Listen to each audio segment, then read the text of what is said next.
Dans 7 à 8, Joseph Chovanec, diagnostiqué Asperger à 22 ans, explique les difficultés éprouvées par les autistes à s'insérer dans la société.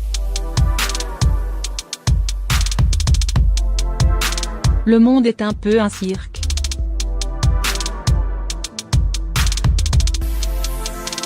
En une phrase, Joseph Chovanec exprime les difficultés colossales pour un autiste de s'insérer dans la société des non-autistes.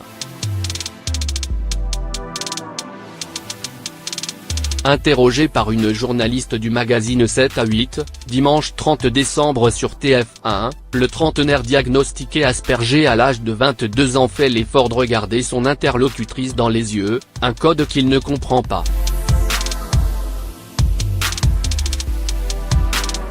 Mais ce polyglotte, diplômé de Sciences Po Paris, docteur en philosophie et auteur de plusieurs livres, sait s'adapter au monde qui l'entoure, au contraire de beaucoup de non-autistes qu'il a croisés par le passé.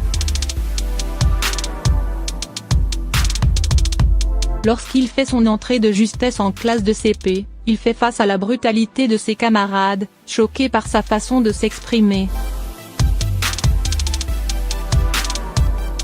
Car le jeune Joseph Chovanec a appris à parler au travers des ouvrages de Jules Verne et à épouser le vocabulaire soutenu de l'auteur de 20 000 lieues sous les mers.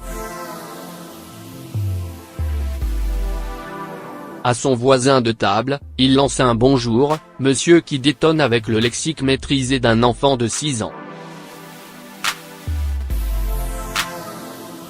Personne n'aurait accepté d'être assis à côté d'un monstre.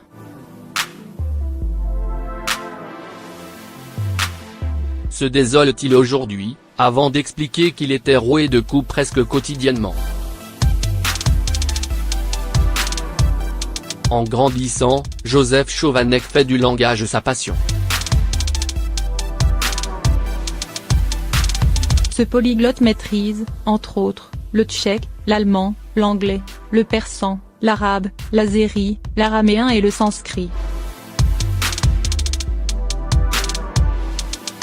Je passe pour le masochiste de service.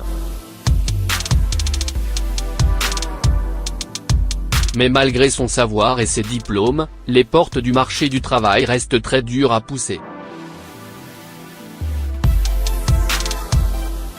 Joseph Chovanec se sent évalué sur des critères futiles, comme sa façon de s'asseoir ou de serrer une main.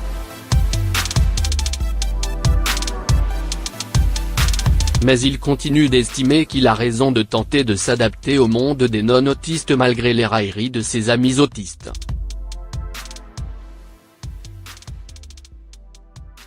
Je passe pour le masochiste de service qui va trop loin dans la singerie, s'amuse-t-il.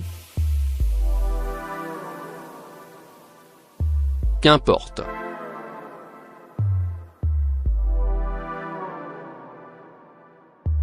Joseph Chovanec n'en démord pas, les non-autistes sont des gens fabuleux et il serait dommage pour les autistes de s'en priver.